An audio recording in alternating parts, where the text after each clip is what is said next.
Side में अच्छा नहीं लगता मुझे, आप कहते हैं। और भगवान की बहुत कृपा है कि इनके जैसा साथ देने वाले भाई मिले। थैंक यू सो मच, मैं बहुत खुश नसीब हूँ। और मेरे लिए कुछ करिएगा, थोड़ा सा तारीफ कर दीजिए। क्यों नहीं भाई, हम तो सब हमारे भाई बंधु हैं, सबसे तारीफ करते हैं।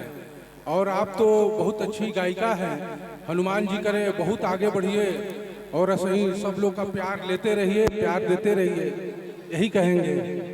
मैं एक लाइन आपके लिए कुछ गाना चाहती हूँ, ठीक है?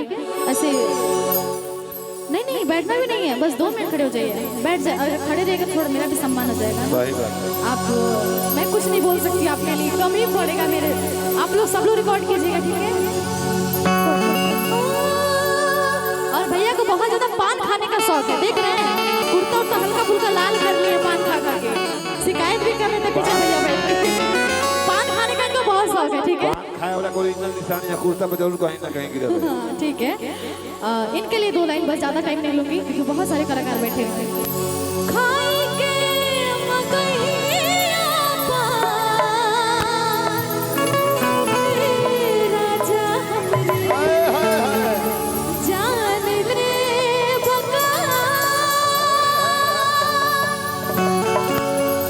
खाई के मकइया राजा जान ले बका, खाई के मकइया राजा जान ले बका, जान ले बका,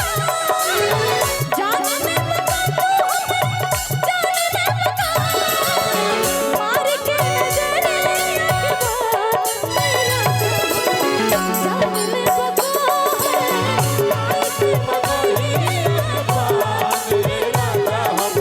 जान ले बका,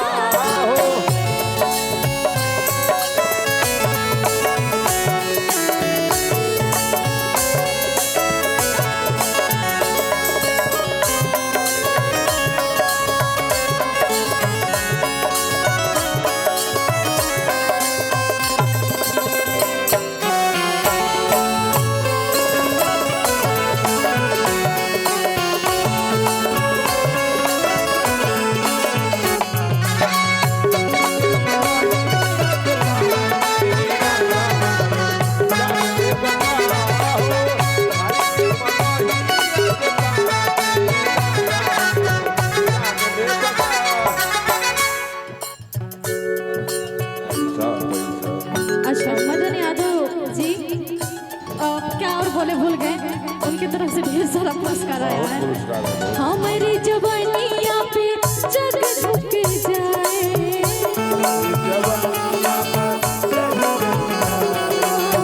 हमारी जवानिया पे जग झुक जाए, जग झुक जाए, हाय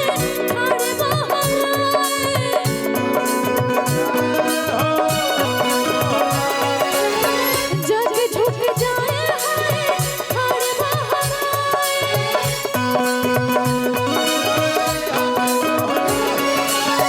मारी के जबेरे मुस्कान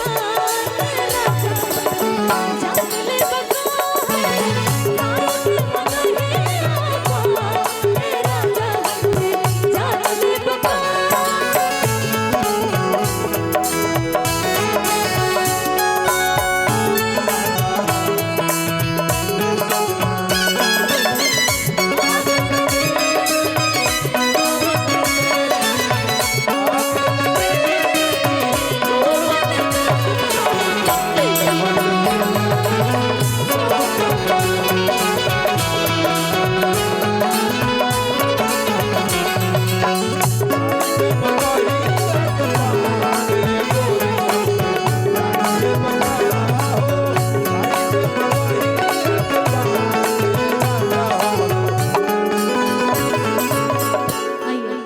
काफी देर से आप लोग इतना अच्छा रिस्पांस दे रहे, इतना अच्छा से देख रहे, थैंक यू सो मच। बहुत कम जगह मिलता है ऐसे प्यार से लोग देखता है, और खास करके हमारे यूट्यूब चैनल वाले भैया लोग। जैसन चाहले रहनी वैसन पियबा सावर न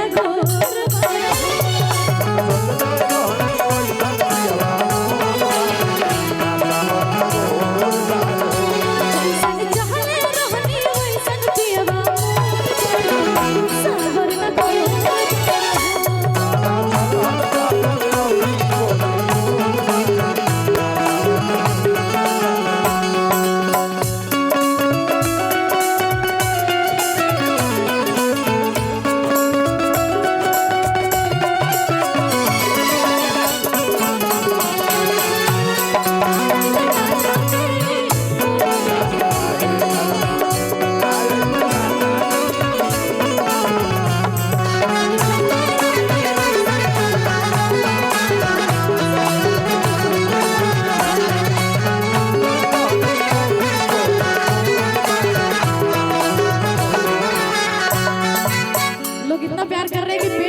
गिरे कर देखिएगा बचा के। हाँ गिरिए करिए। बड़ा नीक लागेला बलम जी के बोलिया जब से ले आइल बाड़ा अपन घर डोलिया।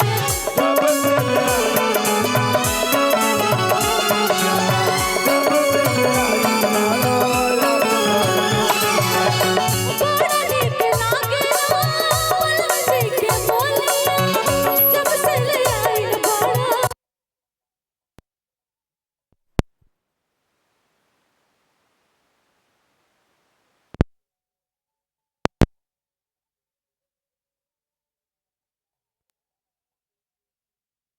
गोलू राजा की तरफ से भाई, हाँ?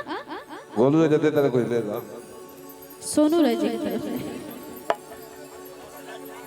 गोलू राजा के भाई हमारे भैया जी की तरफ से सोनू ढेर राजा की सारा तरफ से। पुरस्कार और सोनू राजी की तरफ से भी ढेर सारा पुरस्कार। हंसता हुआ गांधी जी का पुरस्कार। हंसता हुआ गांधी जी का पुरस्कार। ओके जैसन चाहले रहनी जैसन चाहले रहनी। रुका भाई, तारा के 500 दियो बोले तो 500 ही ना धरी। वही बात है, ये कभी बराबर बराबर हो गया। हाँ कभी बराबर नहीं करते, चीटिंग जरूर करते हैं। जैसन चाहले रहनी जैसन चाहले रहनी वैसन पियवा वरना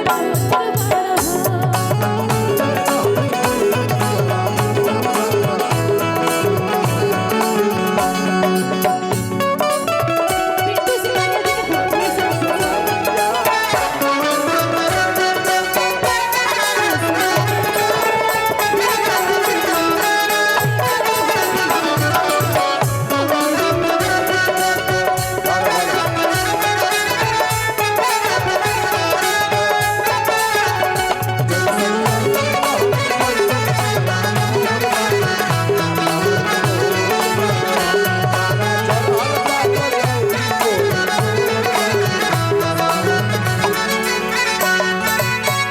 अच्छा अच्छा एक मिनट। हाँ बोलिए।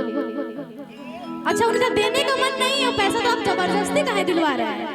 हाँ का जी सही बोले ना, अरे भाई कुछ दिवा होला कहीं से होला। जबरदस्ती काहे बोल रहे, धक्का देके। बड़ा नीक लागेला